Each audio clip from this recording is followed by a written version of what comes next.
Vulcanodon donc. Allez. Un Vulcanodon est un genre fossile de dinosaures sauropodes, un des plus primitifs. Il est découvert dans le sud de l'Afrique au Zimbabwe, dans une île du lac Kariba. Il date du Jurassique inférieur, du Sinémurien pliensbachien, j'espère que je prononce bien, soit il y a environ entre 199,5 et 184,2 millions d'années. La seule espèce, Vulcanodon caribensis, est décrite par Michael Arras en 1972. Le nom du genre Vulcanodon est composé du nom du dieu romain Vulcain et du mot grec odonte, dent, qui signifie dent de Vulcain.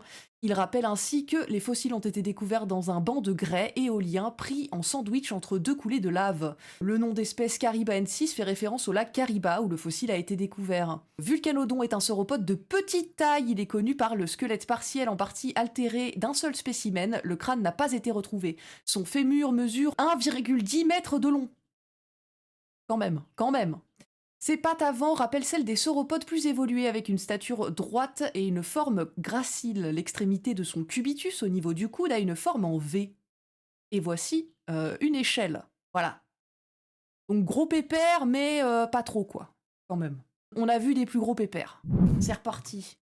Heterodontosaurus est un genre étang de petits dinosaures herbivores qui vivaient au Jurassique inférieur il y a environ 200 à 190 millions d'années. Les spécimens retrouvés en Afrique du Sud appartiennent à l'unique espèce du genre Heterodontosaurus, Tuki. Le nom de genre signifie lézard aux différentes dents, hétérodonte. Eh oui, d'accord, rien à voir avec sa sexualité du coup. En raison d'une caractéristique inhabituelle, j'ai déjà lu cette page Wikipédia il y a longtemps et j'ai déjà oublié, c'est terrible. À savoir que sa mâchoire possédait 3 types de dents, dont des canines assez proéminentes, alors que la plupart des dinosaures ne possèdent qu'une seule forme de dents.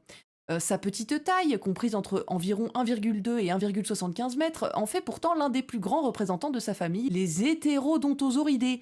Heterodontosaurus, qui est super chiant à prononcer en vrai, est le membre éponyme et le plus connu de cette famille de dinosaures, considéré comme l'un des groupes les plus primitifs ou basaux de l'ordre des ornithichiens. Je ne ferai pas de blague là-dessus, je l'ai trop faite. Or, malgré ses grandes canines, Heterodontosaurus est considéré comme ayant été herbivore ou au moins omnivore. Bien que l'on ait pensé dans le passé qu'il était quadrupède, sa bipédie est désormais l'hypothèse retenue. Le remplacement des dents était sporadique et non continu, contrairement à ses proches parents. C'était un petit dinosaure, le squelette le plus complet répertorié sous le numéro SAMPK-K1332 appartenait à un animal mesurant environ 1,18 m de long. Son poids a été évalué de diverses manières, à 1,8 kg, 2,59 kg et 3,4 kg lors d'études séparées. Donc personne n'est d'accord en fait. La fermeture des sutures vertébrales sur le squelette indique que l'animal était un adulte dont la croissance était probablement achevée. Un second spécimen, constitué d'un crâne incomplet, indique que Heterodontosaurus aurait pu grandir considérablement, jusqu'à une longueur de 1,75 m avec une masse corporelle de près de 10 kg. La raison de la différence de taille entre les deux spécimens n'est pas claire et pourrait refléter la variabilité au sein d'une seule espèce, le dimorphisme sexuel, ça veut dire que le mâle et la femelle soient différents, ou la présence de deux espèces distinctes. La taille de ce dinosaure a été comparée à celle d'une dinde. C'est juste comme une grosse dinde.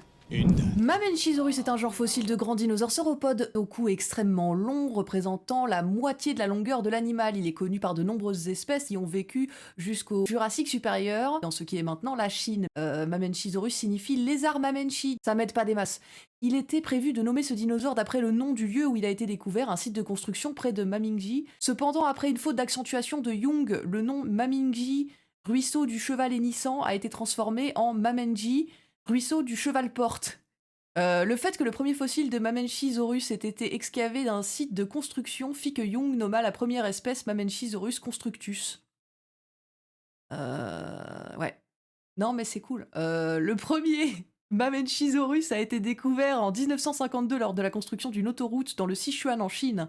Le fossile d'un squelette partiel a été étudié et nommé en 1954 par le paléontologue chinois, le professeur C.C. Young. Le premier spécimen découvert mesurait 22 mètres de long, dont la moitié pour le cou. 19 vertèbres de ce spécimen ont été découvertes, un autre record, avec les restes de tiges. La taille de certains adultes pouvait dépasser 26 mètres de long.